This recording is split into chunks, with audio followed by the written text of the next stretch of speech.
Face aux différentes crises que nous traversons, face aux différents mal-être, je pense, auxquels nous sommes tous confrontés aujourd'hui, que ce soit écologique, au niveau de la solidarité, aussi au niveau du sens de la vie, une des choses, je pense, qu'il y a vraiment besoin de remettre en place, c'est le lien.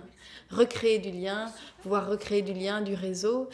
Et c'est ce que font, ou c'est en tout cas ce que permet différentes initiatives comme les groupes d'achat en commun, les services d'échange locaux, les réseaux d'échange de savoir, les donneries, les friperies, les potagers collectifs. C'est vraiment cette dimension de pouvoir faire se rencontrer des gens qui peut-être habitaient l'un à côté de l'autre mais en fait ne se connaissaient pas et pouvoir les faire partager, échanger, discuter et aussi rêver. On échange de tout, des savoirs, on papote de tout et de rien. Dans ces initiatives, on peut parler de choix politiques d'une certaine manière parce que les choix vraiment sont des choix qui influencent vraiment les questions de société. Et je pense que l'intérêt de ces démarches, c'est le côté pratique, quoi. Dans ces alternatives, il y a l'idée que le changement de société va passer par un changement de culture. Et donc, les personnes qui sont dans ces initiatives, en tout cas une partie d'entre elles, vraiment se posent en agent de changement culturel. C'est-à-dire qu'elles décident un peu de se baser sur cette phrase peut-être un peu trop citée, mais qui garde tout son sens de Gandhi, qui dit « Soyons le changement que nous voulons voir dans le monde », et qui vraiment décident d'incarner un peu les idées qu'elles ont par rapport à ce que c'est la solidarité, par rapport à ce que c'est l'écologie. Et donc, dans les gags, dans les selles, on retrouve pas mal de personnes qui essayent de mettre en pratique vraiment les valeurs du monde qu'elles ont envie de voir apparaître et qui essayent de retisser des liens, de recréer du sens, de recréer de la convivialité, mais pas uniquement, de créer vraiment des réseaux de solidarité, de mettre la solidarité au cœur de leur vie et de le faire très concrètement. GAC, par ses initiales, signifie groupe d'achat en commun, c'est-à-dire c'est un nombre de personnes qui décident de se mettre ensemble pour faire leurs achats en commun. Ils se mettent ensemble pour aller acheter directement chez le producteur sans passer par des intermédiaires et qui se réunissent donc régulièrement, chacun dans le groupe ayant un rôle à jouer par rapport aux autres, que ce soit pour prendre les commandes, pour payer les fournisseurs, pour aller chercher les produits ou les recevoir. Producteurs et consommateurs ont tous deux à gagner de groupements d'achat en commun. Leurs motivations peuvent être diverses.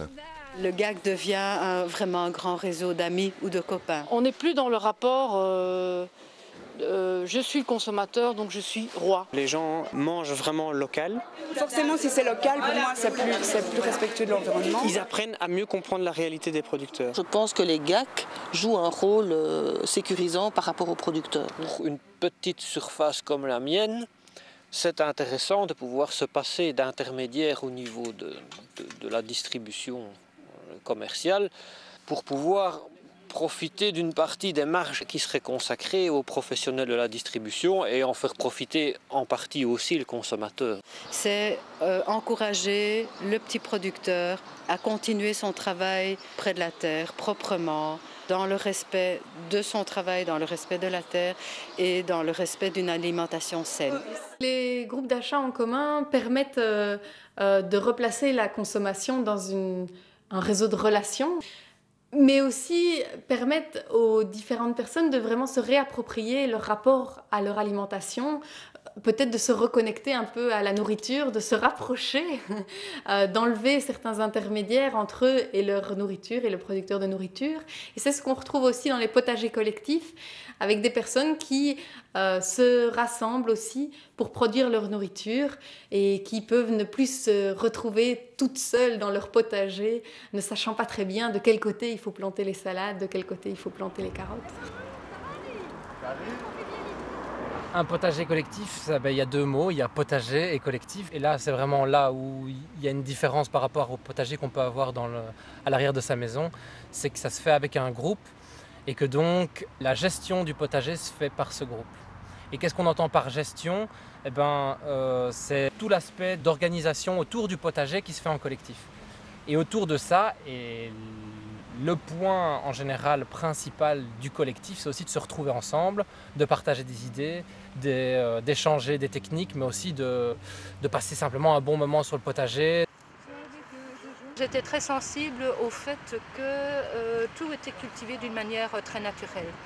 À un autre niveau aussi, je suis venue pour aussi me relaxer.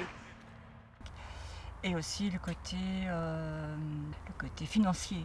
Donc je récolte maintenant et l'hiver je n'achète pratiquement jamais de légumes.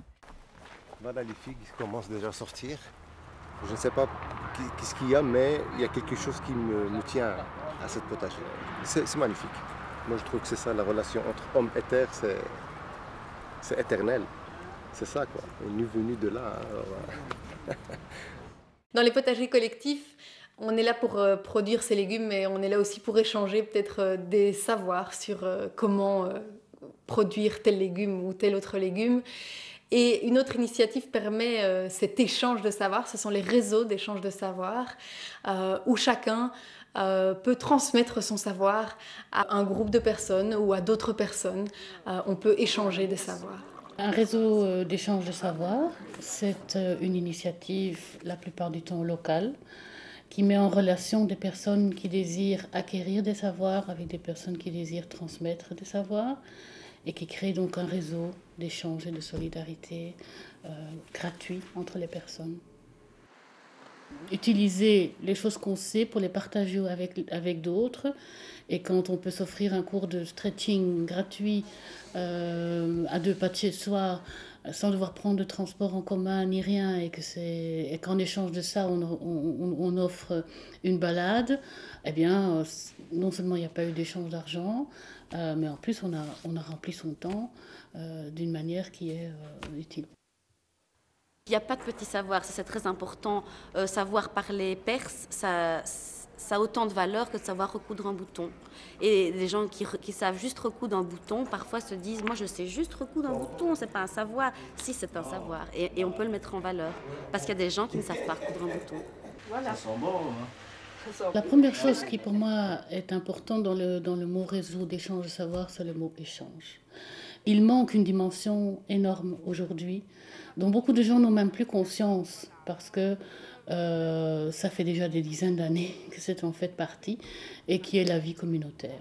Le réseau d'échange réciproque de savoir permet cette circulation des savoirs et des savoir-faire qui nous manque pas mal pour l'instant, permet cette transmission des savoirs, mais permet aussi vraiment à chacun de se reconnecter avec le fait qu'il a quelque chose à offrir, qu'il a des savoirs à offrir, à partager avec d'autres, avec ceux qui l'entourent.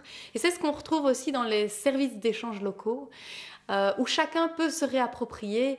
Mais en fait, oui, j'ai des choses que je peux offrir à la collectivité, je peux rendre service et de plein de manières différentes. Hier, Mélanie nous a demandé de venir les aider et comme nous avons connu exactement la même situation, des enfants en bas âge, beaucoup de travaux, donc évidemment on a répondu tout de suite à leurs demandes et on est là pour les aider avec plein d'énergie. Pour moi, un CEL, c'est un système vivant. Donc, c'est une organisation qui met en relation des membres, des personnes, dans un système d'échange local. On se rend mutuellement de service, c'est-à-dire on s'échange, on met en commun. Un CEL est un système d'échange de services par l'intermédiaire d'une monnaie virtuelle. Cette monnaie, c'est le temps. Le principe de base veut qu'1 heure de service rendu vaut pour 1 heure de service à recevoir, peu importe la nature de celui-ci. De plus, l'échange est triangulaire, c'est-à-dire qu'une personne ne rendra pas nécessairement un service à la personne de laquelle elle en a reçu un. Eh bien, j'ai rencontré Myriam au marché mardi matin et puis on s'est dit qu'on travaillerait bien ensemble ce week-end. Moi, j'en avais marre de travailler seule et voilà. Je peux dire, moi, ce que ça m'a apporté. Au sein du CEL, tout le monde est valorisé, quel que soit le travail qu'on propose, qu'on offre. Et l'amitié et surtout de vraies valeurs. Et pour moi, c'est vraiment très important. Dans les services d'échange locaux, on échange des services et puis parfois nous prend l'envie d'échanger aussi des choses matérielles. Et d'autres initiatives se centrent plus alors sur le matériel comme les donneries, où là vraiment on n'est même pas dans l'échange, on est dans le don. Donc on se désencombre de ce qu'on a en trop chez nous, mais qui est encore en bon état. Et on le propose à la collectivité, à ceux qui habitent dans un rayon géographique. La donnerie, c'est un réseau de personnes qui sont connectées entre elles par email et qui proposent de donner à ceux qui le souhaitent des choses qu'ils ne souhaitent plus garder ou qui demandent des objets dont ils auraient besoin et qu'ils souhaitent ne pas acheter a priori. Voilà. Mais merci beaucoup, c'est super. Un grand merci. On peut tout donner, on peut tout recevoir, il n'y a pas de calcul, il n'y a pas de statistiques. C'est un lieu d'échange parfait, on va dire, entre ceux qui voudraient se débarrasser de certaines choses et d'autres qui sont à la recherche d'objets dont ils auraient besoin. Nos objectifs premiers, c'est éviter tout ce qui est surconsommation, éviter aussi des déchets, de mettre aux déchets des choses qui ne doivent pas y être, et alors aussi permettre à des gens qui n'ont pas la possibilité d'acheter des choses, de trouver des objets dont ils ont besoin. Mais c'est vraiment l'optique éviter la surconsommation qui est mise en avant. Et ça va aider pas mal de gens, entre autres moi. Donc voilà, oui, je trouve que ça devrait se faire même dans toutes les communes et dans toute la Belgique et même dans le monde entier. Parce que c'est vrai qu'il y a pas mal de gens qui jettent les objets et qui ne pensent pas que chaque objet peut servir à une autre personne. Aujourd'hui, beaucoup se vendent, s'achètent, mais le geste de donner, c'est encore le plus beau geste, je trouve. Je pense qu'aujourd'hui, on sort un peu du schéma où on aurait un modèle de société qui serait tout cadenassé, un plan exact sur ce qu'on a besoin pour demain. Et donc, on a besoin d'expérimenter, on a besoin de se dire, mais comment est-ce qu'on peut faire? Est-ce qu'il y a moyen de fonctionner différemment? Est-ce qu'il y a moyen de créer de la convivialité alors qu'on est tellement individualiste? Est-ce qu'il y a encore moyen? Enfin voilà. Et je pense que c'est ça qui est intéressant dans cette petite initiative, c'est que ça permet aux gens de se rendre compte, ah ben oui, en fait, malgré qu'on a l'impression que nos vies sont vraiment très fort cadenassées, qu'on ne peut plus passer que par l'argent, que pour avoir des relations, on doit passer par Internet, par machin, on se rend compte qu'il y a des petites bulles où des gens fonctionnent différemment, qu'il y a des bulles où on peut se permettre, nous, de fonctionner différemment. Les initiatives, comme elles sont proposées, évidemment, elles ont un cadre pour l'instant précis et c'est intéressant, je pense, au début. Puis après, il ne faut pas hésiter à laisser la créativité des personnes qui font partie du groupe faire se transformer cette initiative. Et donc, il ne faut pas hésiter qu'un gars se transforme en donnerie, puis en service d'échange local, ou même en tout autre mélange hybride de différents éléments de ces initiatives, pour vraiment correspondre à ce dont le groupe a besoin, ce dont le quartier a besoin. Et s'inspirer d'autres initiatives comme les villes en transition, les créatifs culturels, Enfin, il y a vraiment plein d'initiatives autres dont on peut petit à petit enrichir alors le groupe pour qu'il se dirige petit à petit pour répondre vraiment aux besoins de l'entièreté du groupe. On est dans une société où on a appris à se débrouiller tout seul, qu'il fallait se débrouiller tout seul, qu'être quelqu'un qui a réussi, c'est quelqu'un qui ne demande rien à personne et qui sait tout gérer. Et en fait, c'est complètement illusoire. Et donc, quand on rentre dans ces initiatives, ça demande vraiment un peu un effort parce que quand on va demander des choses, on a l'impression de se poser en personne faible, en fait, en quelqu'un qui n'est pas capable de se débrouiller tout seul. Mais en fait, c'est pas ça. On a tout le temps besoin des autres et là, c'est vraiment réapprendre à faire des demandes et puis à répondre aux demandes des autres, à faire des offres, aussi à savoir ce qu'on a à donner. Je pense qu'il faut vraiment oser se lancer parce que c'est pas facile, évidemment. Et pour pouvoir voir le bénéfice qu'on peut en retirer. Ce que le RCR amène, c'est une boîte à outils. Et maintenant, il faut chaque fois voir comment les gens vont s'en servir et qu'il y a plein de manières de s'en servir.